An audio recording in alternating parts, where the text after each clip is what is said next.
but I like it. After this. Off on his way.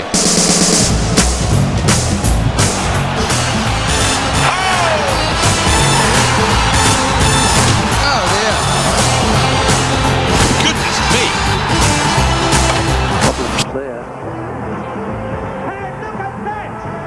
Have you ever seen anything like that? And here comes Hurst. He's got some people on the pitch. They think it's all over. It is now.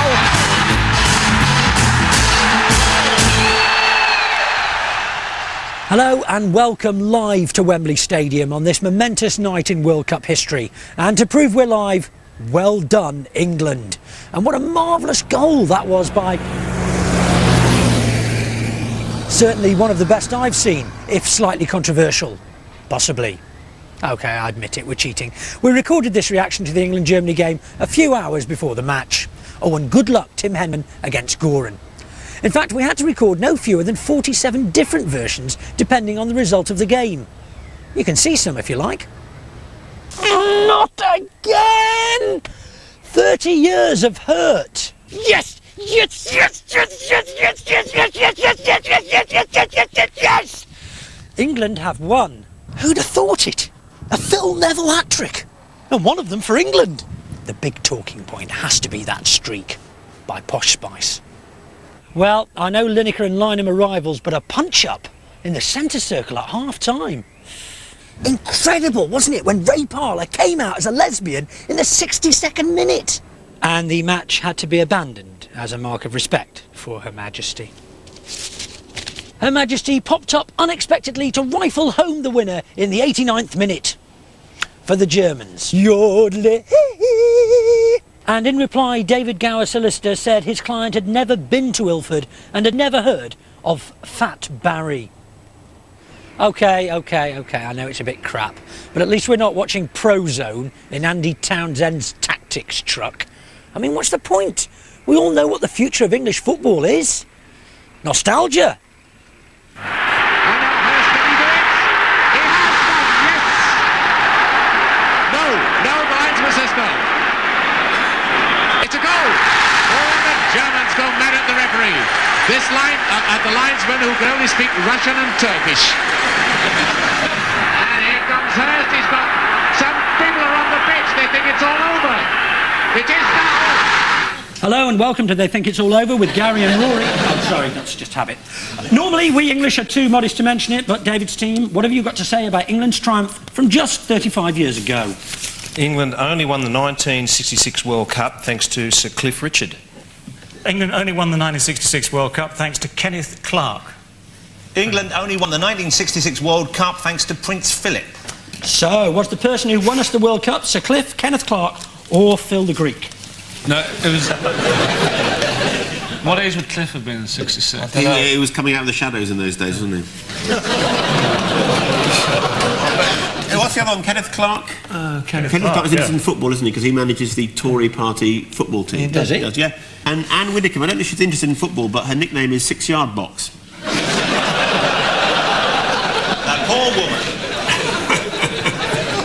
I think we know the answer, don't we?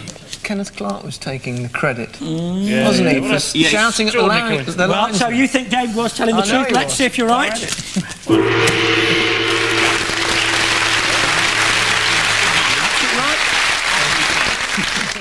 So David did indeed get it right. Kenneth Clark claims he was sitting just behind the Russian linesman when that controversial third goal was scored. He told The Guardian, "I saw the linesman hesitate. Spotting the doubt, I shouted at him as loud as I could. My command of Russian is quite rudimentary, but it seemed to work. I played a crucial part in the victory."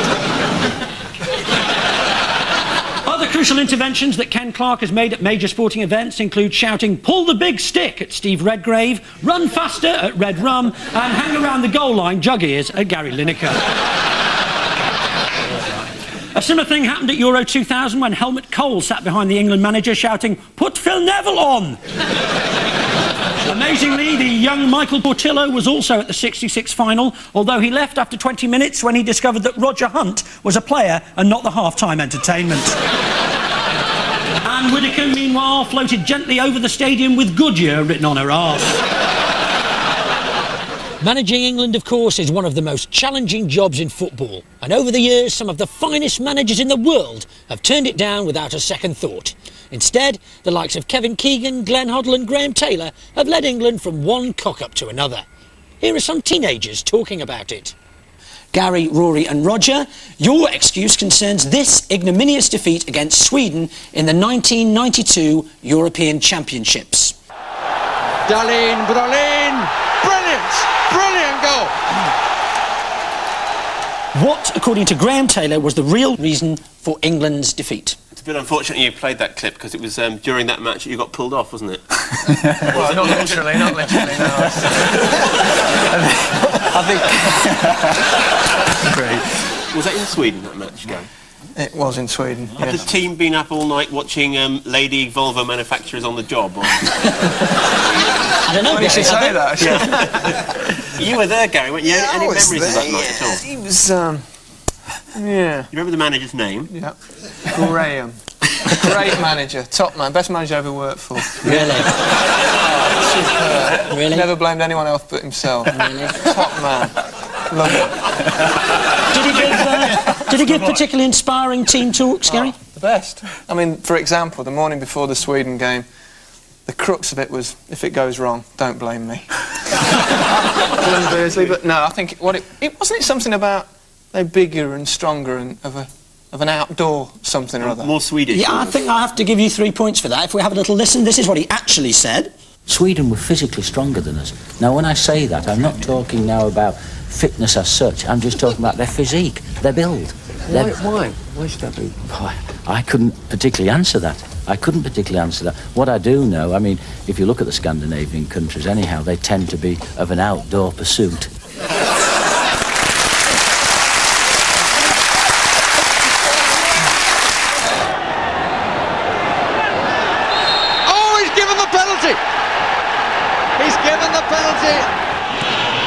And he scores, and England have under 2 minutes to save the day.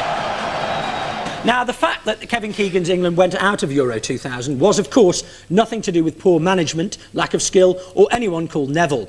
There were myriad other excuses given by Keegan and his team for their failure.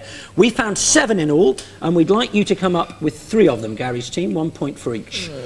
Well, he was very unlucky with injuries, wasn't he? Phil Neville didn't get injured. How unlucky can you get? Well, you know, I think one of the excuses must have been there are too many foreign players in the Premiership and none of them are in the England team. I'll give you 1 point for that. That is one of them. Oh, that's handy. Was it something to do with the card school? Did David Beckham lose 50 grand because he got so excited to have Mr. Bun the Baker in his hand? or did Anne Robinson walk on and say, Kevin Keegan, you are the weakest link, goodbye. Okay, don't knock Anne because I borrow her beard trimmer. Was it one of them because Keegan admitted himself that he was short at this level? Yes, that's 2 points.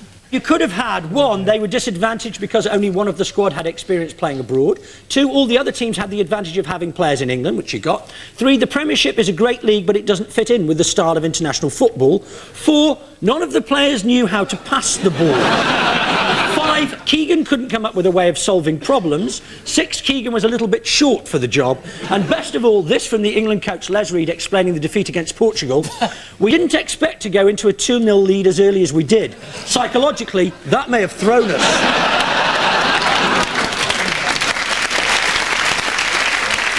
Among Keegan's other famous sayings are, I don't think there's anyone bigger or smaller than Maradona. He's using his strength, and that's his strength. And I'd love to be a mole on the wall in the Liverpool dressing room. And of course, stupidest of all, Phil Neville, get your shirt on, you're playing left back.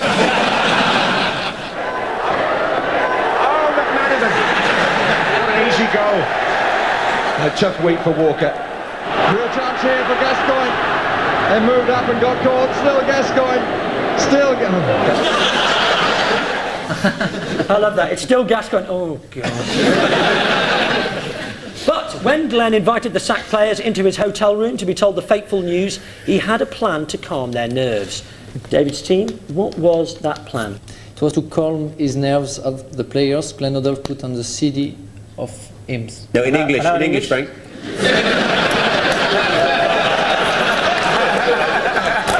I don't care. I won the World Cup. That's right.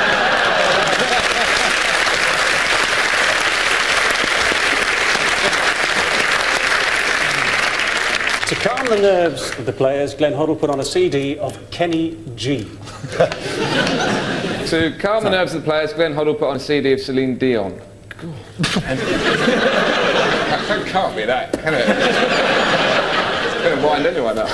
So, were the soon-to-be discarded players relaxing to hymns, Kenny G or Celine Dion, Gary's team? Are you sure he didn't put on Come On Eileen?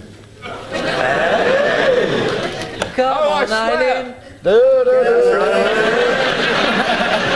Imagine him in the dungarees. That'd be an away kit next year, Chelsea. To be honest, I've never really heard of Kenny G. I mean, can you name a Kenny G song? Very lucky. It's shagging music, basically, isn't it? No, it is. You shag. Well, that's not what you want before announcing the team. It's not going to play.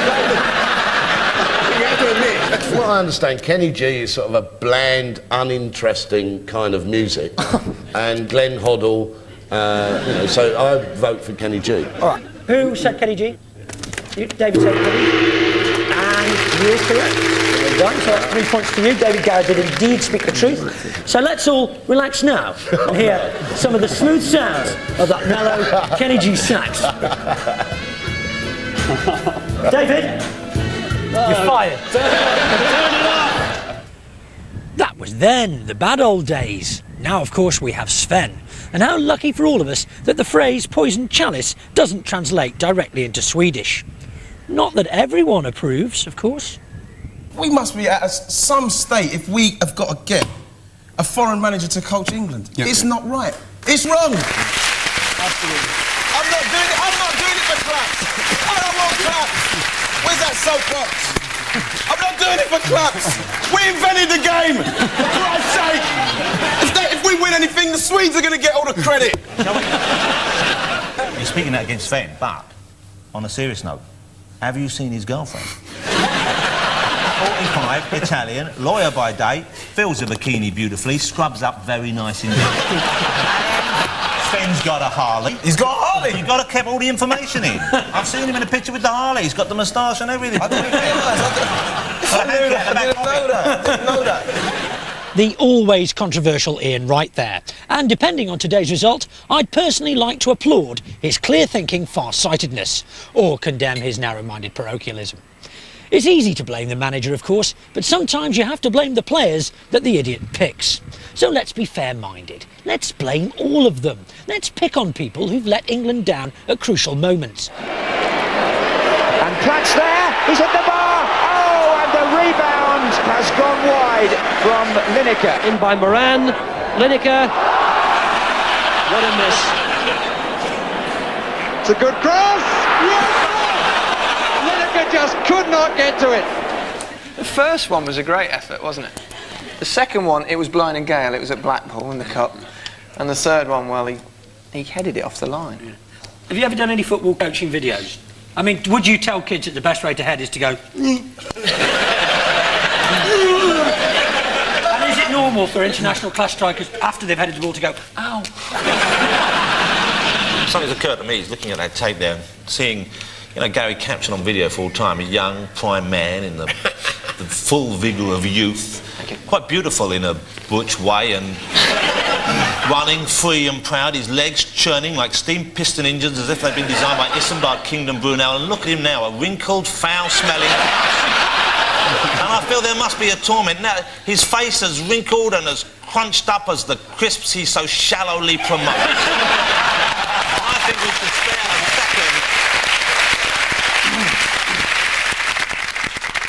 second. David, my heart's with you. His name's Gary.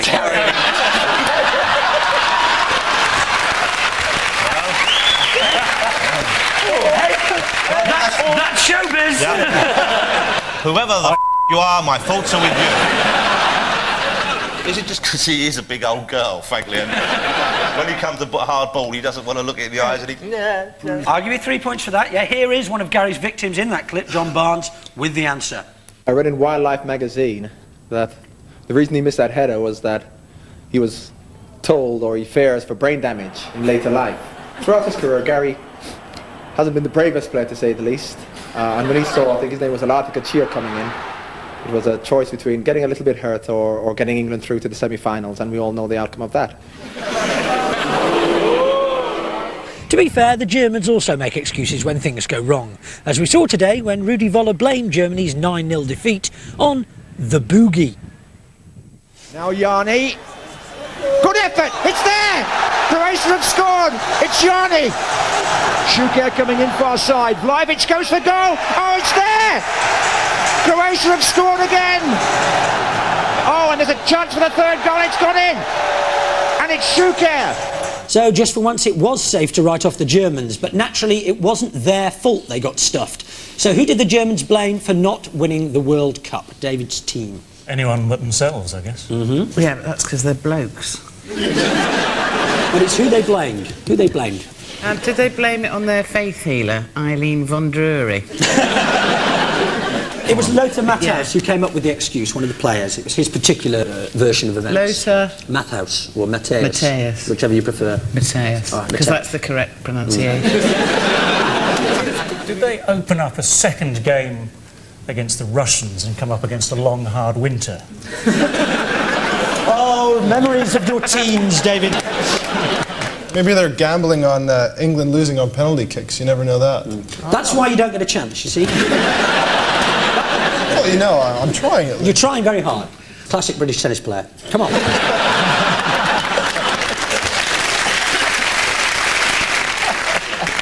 And I think it's something to do with the political situation, because weren't Germany the first country to support Croatian independence? So I think it's tied in with that somehow. But I don't know how, because I'm a girlie and I've said something political, now I'm going to explode.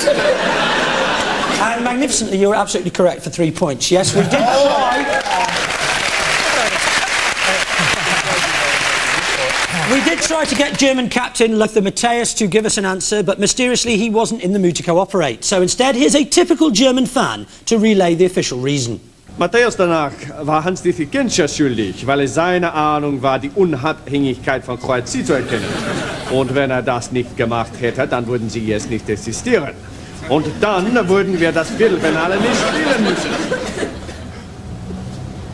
Can I take this monocle out now, please?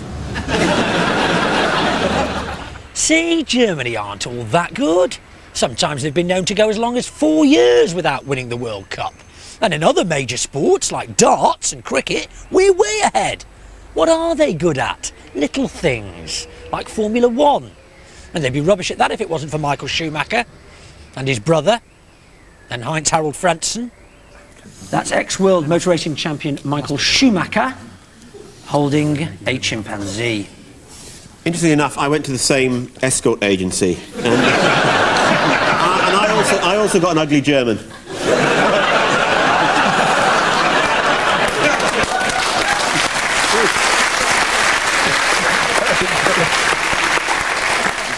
Had he been on a wife-swapping weekend with Michael Jackson? That's an unfortunate hand gesture for a German, isn't it? Is it in a circus? It is in a circus. It's a charity event. Yeah. A circus. Yeah. I'll give you 3 points for that, yeah.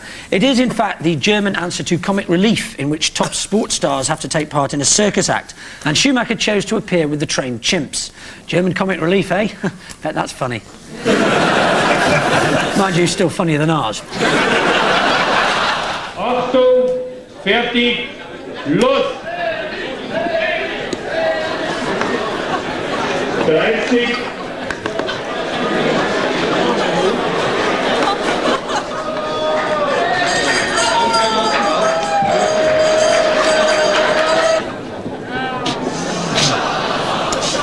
Germans with little black moustaches. Why does that seem familiar? Reminds me of someone.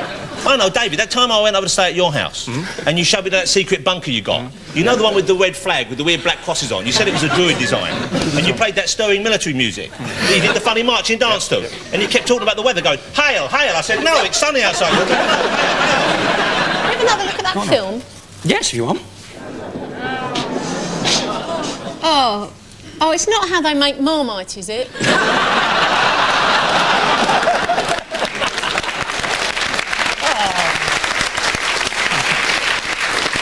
That is the Schnupf Championships. Yes, which Schnupf Championships? Schnupf, well, all Austrian, European, world... Yes, correct, for 3 points, well done.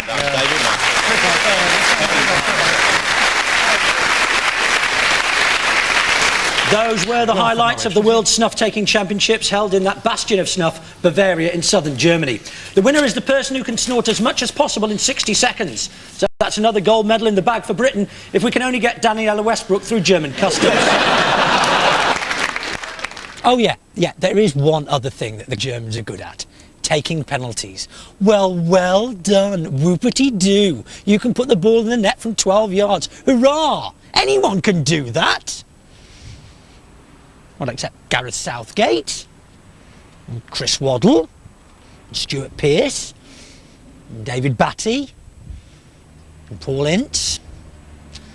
And the incredible thing is that Glenn Hoddle actually didn't bother getting his players to practice spot kicks because he said there was no way of replicating the pressure involved in taking big match penalties.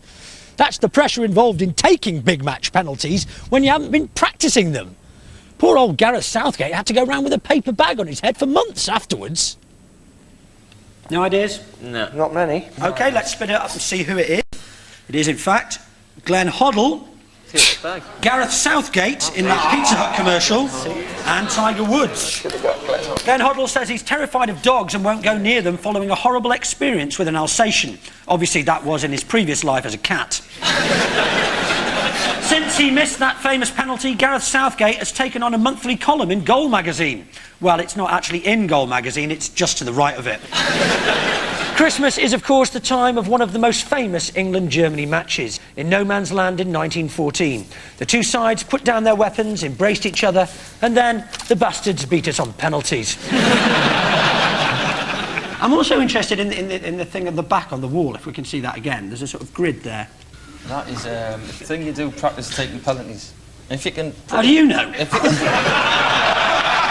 So you get a 10 if you hit the top corner, right, and a 4 if you hit the obviously. If you're just hating the shot, you'll see a tree and you'll probably find my ball stuck in it. Chris, how tall am I? 6'1". 6'1", so you've got no problem judging height then? Just wanted to check.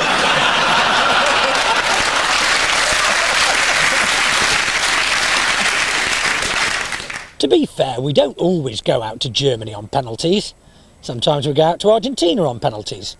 Although, it could have all been so different. One or two disagreements, and Campbell! No, the referee has ruled it out. So, Gary's team? The Queen was said to be not amused when Sol Campbell's late goal against Argentina was disallowed. Gary?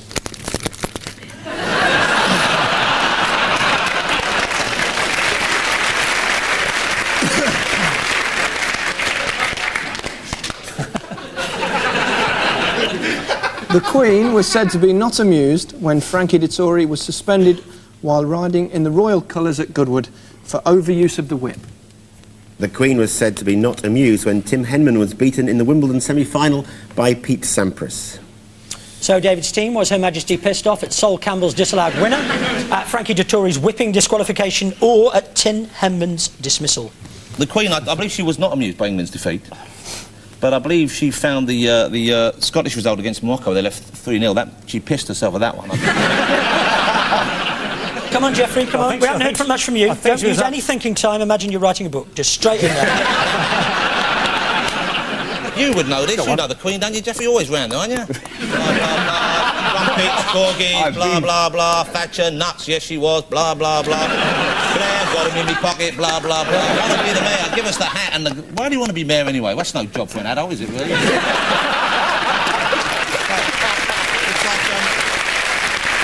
I'll tell you what. I can get us 3 points if you let me. Well, you know nothing. I think Vic. You think Vic? Let's see if you're right. This was the Sol Campbell, yeah. By Jingo! Yeah, I said you moved. I knew you moved. Yes, the Queen watched the Argentina match on television and was apparently sick as a swan when Sol Campbell's goal was chalked off. As well as being disappointed by England's defeat, the Queen was also upset to see Scotland eliminated and was, of course, completely gutted when Germany went out.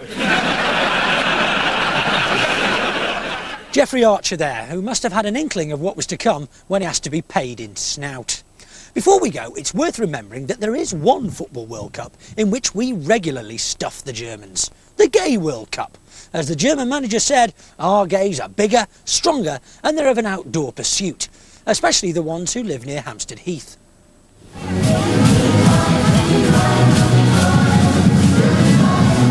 Green team, hello!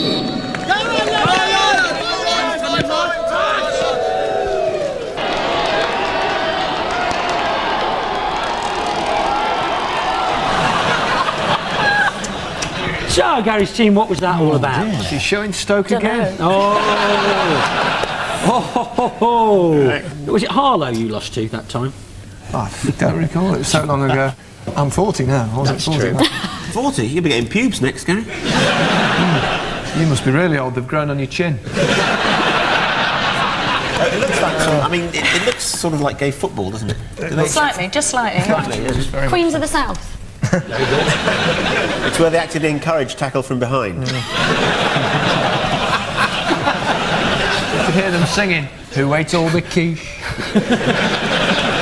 And they play God Save the Queen, whatever country's playing. Well, I think you should be ashamed of yourself. Just because a group of young, fit, gay men choose to disport themselves on the football field, you use this as an excuse to unveil a group of dodgy, squalid, old, homophobic double-entendres. Don't you realise that's my job on the show? Are you going to say something like they should play Michael Barrymore? He'd stiffen up the back four. No, but I'll use it next week, though, if I'm honest. Use that on Film 2000. That'd be fine, wouldn't it? I think this is the Gay World Cup, which I think Argentina won by a controversial goal, now called the Fist of God.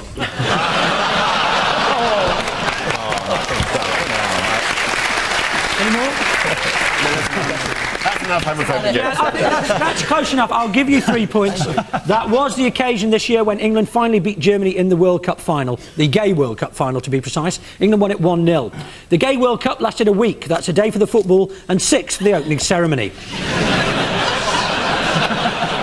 England have won both the Gay World Cups in 1995 and 2000. All we have to do now is win 2 Gay World Wars and we've got a song.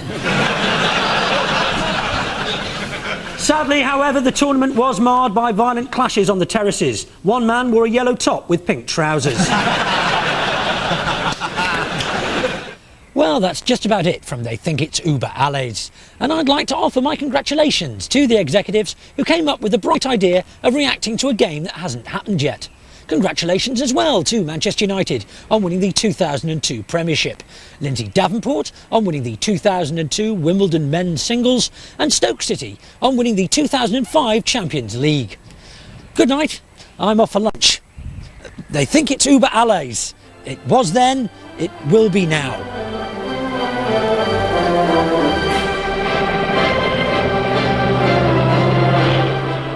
Next Friday night sees a brand new series of They Think It's All Over at 9:30. Back to tonight, It's Only TV But I Like It, the best bits next.